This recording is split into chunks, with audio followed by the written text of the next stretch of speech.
Hello, hello mga kaginang! Today's video, ayan, todo buhat ang ginang. Kasi umuulan, wala naman ako maaasahan.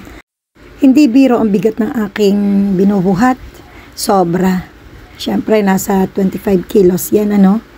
So, pinipilit kong maipasok para hindi mabasa ng ulan.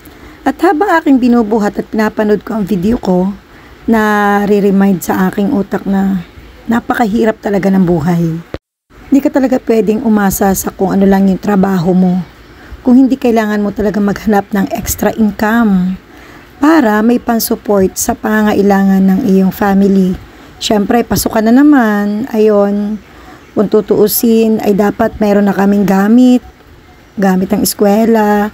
Pero wala pa kasi nga tinatantya pa ang gastusin.